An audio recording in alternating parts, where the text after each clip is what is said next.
باللہ من الشیطان الرجیم بسم اللہ الرحمن الرحیم وَكَأَيٍّ مِّنْ آيَةٍ فِي السَّمَاوَاتِ وَالْأَرْضِ يَمُرُّونَ عَلَيْهَا وَهُمْ عَنْهَا مُعْرِضُونَ۔ سورہ یوسف کے اندر حضرت یوسف علیہ السلام کے واقعے کو اللہ تبارک و تعالیٰ پوری تفصیل سے بیان کرنے کے بعد جس مقصد کے لیے اس واقعے کو ذکر کیا، قرآن مجید کے اندر جتنے سابقہ اقوام کے جو ہے نا ذکر فرمایا، یہ ہمارے لیے ایک عبرت کے لیے، نصیحت کے لیے ہے۔ تو اس کا ذکر کرتے ہوئے اللہ فرماتے ہیں کہ وَكَأَيٍّ مِّنْ آيَةٍ فِي السَّمَاوَاتِ وَالْأَرْضِ، بہت سی نشانیاں ہیں اللہ تبارک و تعالیٰ کی زمین میں، آسمان میں، یمرون علیہا، جس پر لوگوں کا روزانہ گزر ہوتا ہے، لوگوں کے نظروں کے سامنے سے ہوتا ہے۔ ایسی چیزیں زمین و آسمان میں ہیں جن کو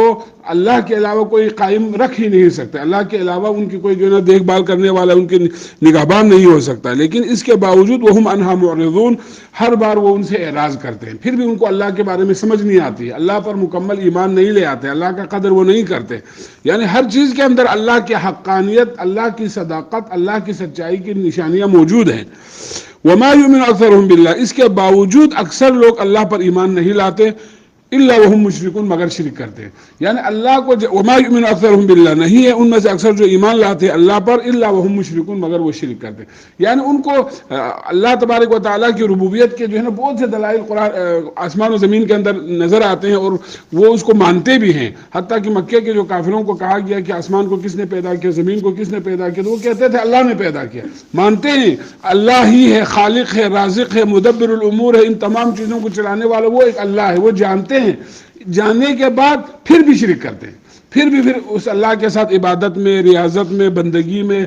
دوسروں کو کیا کر دیتے ہیں، شریک ٹھہراتے ہیں۔ جیسے کہ آج کے دور میں بھی جو نام لیوا مسلمان ہیں بہت سے لوگ، وہ ہر لحاظ سے اللہ کے انکار نہیں کرتے، اللہ کو سمجھتے ہیں، اللہ کی تعریف بھی وہ ٹھیک کرتے ہیں، لیکن پھر جو ہے نا نظر و نیاز میں اور پھر جو ہے نا خوف اور خشیت میں، توکل اور استعانہ، استعاذہ، جو عبادت کی مختلف قسمیں ہیں، اس میں وہ اللہ کے ساتھ اوروں کو بھی شریک ٹھہراتے ہیں، اوروں کی بھی رضامندی اور خوشنودی مطلوب ہوتے ہیں۔ تو اللہ نے فرمایا اکثر ایمان لانے والے ہونے کے باوجود، یعنی اللہ کی حقیقت کو جاننے کے باوجود اپنے عملوں میں شرک کرتے ہیں، اللہ کے ساتھ شریک ٹھہراتے ہیں۔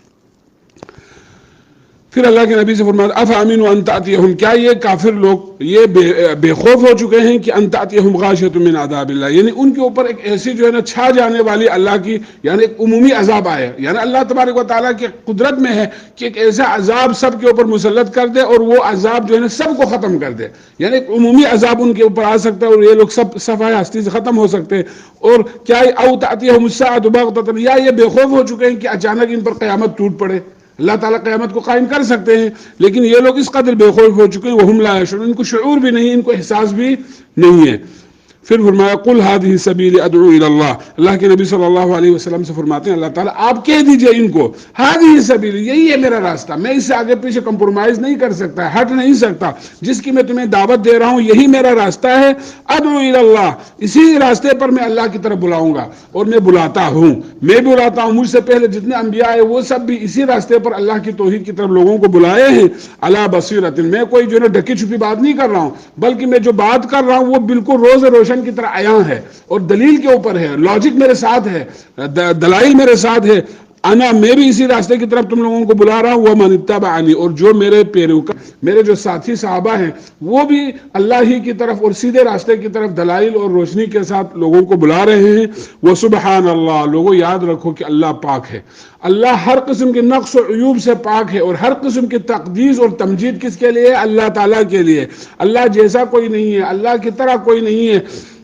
اللہ کا بیٹا نہیں ہے، بیوی نہیں ہے اور ماں باپ نہیں ہے، اللہ صمد ہے، احد ہے اور ایسا عظیم ذات ہے۔ وما انا من المشرکین، اور میں مشرکوں میں سے نہیں ہوں، میں اللہ کے بارے میں ایسے عقیدہ نہیں رکھ کر اپنے آپ کو مشرکوں میں سے کرنے والا نہیں ہوں، بلکہ میں مومن ہوں اور میں مشرک نہیں ہوں، شرک سے میں بیزار ہوں۔ پھر فرمایا وما ارسلنا من قبلک الا رجالا نوحی الیہم من اہل القری، وما ارسلنا من قبلک، پیارے پیغمبر آپ سے پہلے بھی جتنے لوگ ہم نے اس دنیا میں انبیاء بھیجے، جتنے بھی نبی ہم نے بھیجے، سب کے سب کیا تھے؟ الا رجال، مرد ہی تھے۔ اس آیت سے یہ پتہ چلا کہ کوئی بھی نبی جو ہے وہ عورت جنس میں سے نہیں آئے، جتنے نبی آئے وہ سب کے سب مرد تھے، اور نوحی الیہم من اہل القری، الا رجال نوحی الیہم من اہل القری، ہم نے ان کی طرف وحی کی، جتنے بھی نبی آئے مرد جو انبیاء میں سے جو آئے سب کے سب مرد تھے، رجال میں سے تھے، اور ہم نے ان کی طرف وحی کیا من اہل القریٰ، بستی والوں میں سے تھے۔ اور اس سے یہ معلوم ہوتا ہے کہ جتنے انبیاء آئے وہ سب کے سب بستی والوں میں سے تھے، شہر والوں میں سے تھا، کوئی دیہات سے نہیں، یعنی دیہات یعنی صحرا سے اور بدو سے جو ہے نا نہیں تعلق ہے۔ اگر دیہات اور بدو سے اگر ان کا تعلق ہوتے تو کیا ہوتے، ان کے اندر طبیعت میں کیا ہے وہ سختی اور خشونت آ جاتے ہیں، اور شہری مزاج جو ہے نا ان کے اندر شائستگی ہوتی ہے۔ تو جتنے نبی آئے وہ سب بستیوں میں سے آئے ہیں اور شہروں سے آئے ہیں۔ افلم یسیروا فی الارض، کیا یہ لوگ، یہ مکے والے جو آپ کے دعوت کو نہیں مان رہے، کیا یہ لوگ چل پھر کر دیکھتے نہیں ہیں؟ افلم یسیروا، کیا یہ لوگ نہیں چلے فی الارض، زمین میں، فینظروا، کیا یہ لوگ نہیں دیکھتے کیف کان عاقبۃ الذین من قبل، ان سے پہلے بہت سے لوگ گزرے، ان کے کیا انجام ہوا۔ اور ہم نے بھی پڑھ کر آیا قرآن مجید کے اندر مختلف قوموں کے حالات، یہ سعودی عرب کے آس پاس میں بھی بہت سے بستیاں، قوم عاد، سمود، مدائن، صالح، یہ سارے موجود ہیں۔ ان کے انجام اگر یہ لوگ دیکھ لیتے نظر آ جاتے۔ وَلَدَارُ الْآخِرَةِ خَيْرٌ، آخرت جس کو مل جائے، آخرت کا گھر سب سے بہتر ہے، آخرت جس کو حاصل ہو جائے وہ سب سے بہتر ہے، للذین اتقوا، متقین کے لیے، جو اللہ کے تقوی اختیار کرتا ہے اس کے لیے آخرت کا ٹھکانہ ہے، اور جس کو آخرت کا ٹھکانہ مل جائے وہ سب سے بہتر ہے۔ افلا تعقلون، کیا تمہیں کوئی عقل نہیں ہے، کیا تم سمجھتے نہیں ہو؟ حتی اذا استیأس الرسل، ہر نبی اپنے قوم میں آئے، انہوں نے مکمل کوشش کی، محنت کی، دعوت پہنچائے، لیکن قوم سے جو اتنا رسپانس نہیں ملا، اور قوم کو جو ہے نا سمجھ نہیں آ رہا ہے، قوم جو ہے نا بے عقل ہوئے، اور حتیٰ یہاں تک کہ اذا استیأس الرسل، نبی بھی اپنے قوم کو دعوت دے دے کر آخر مایوس ہوئے، مایوسی ہوئے، انہم قد کذبوا وظنوا انہم قد کذبوا، اور اس قوم والے جو کافر ہے وہ بھی مایوس ہوئے۔ وہ کس چیز سے مایوس ہوئے کہ قد کذبوا جاءہم نصرنا، کہ ہمارے ساتھ جھوٹ بولا گیا، یا اس نبی کے ساتھ اللہ نے جھوٹ قوم کو ڈرایا اور کہا کہ اس دعوت کو مان لو، اگر نہیں مانیں گے تو اللہ کی طرف سے عذاب تمہارے اوپر آئیں گے۔ تو شروع میں وہ قوم ڈر گئے، لیکن آہستہ آہستہ جب عذاب نہیں آیا تو وہ آگے سے جرأت کا مظاہرہ کرتے ہوئے کہا کہ یہ ان کے ساتھ جھوٹ بولا ہوا ہے، اسے ٹال مٹول کیا ہوا ہے، عذاب کوئی آنے والا نہیں ہے، لگتا ایسا ہے کہ اس کے ساتھ بھی جو ہے نا اللہ نے دھوکے کا جو ہے نا وعدہ کیا ہے۔ حقیقت ایسا نہیں ہے، حقیقت اس طرح ہے کہ اللہ تبارک و تعالیٰ نے ہر قوم کو مہلت دیا، ڈیل دیا، یعنی ان کے مطالبے پر فوراً اللہ تبارک و تعالیٰ ان کے اوپر عذاب مسلط نہیں کرتے تھے۔ تو یہ بھی مایوس ہوئے، اور نبی بھی ان کے ایمان لانے سے مایوس ہوئے، تو اللہ فرماتے ہیں اتنے میں جاءہم نصرنا، پھر ہمارے جو ہے نا مدد آیا اس نبی کے لیے، اور اس قوم جو نہ ماننے والوں کے لیے کیا آیا، عذاب آیا۔ فنجی من نشاء، جس کو ہم نے چاہا ہم نے نجات دی، اور نجات کس کو حاصل ہوئی، نبی کو اور اس کے ماننے والے مومنوں کو ہم نے نجات دی۔ ولا يرد بأسنا عن القوم المجرمین، جب ہمارا جو پھٹکار، ہماری جو عذاب کسی مجرم قوم پر پڑتی ہے تو پھر اس کو کوئی دور بھی نہیں کر سکتا۔ لقد كان في قصص، پھر یہ آخری آیت ہے سورہ یوسف کے، اس میں اللہ فرماتے ہیں لقد كان في قصصهم، یہ جو جتنے انبیاء کے تذکرے ہوئے ان کے بہت زیادہ قصے اللہ تعالیٰ جو ہے نا تفصیل سے بیان فرمایا، ان کے پیچھے جو ہے نا یہ عبرت کے لیے اللہ بیان فرما رہے ہیں۔ لقد كان في قصصهم، ان قصوں کے اندر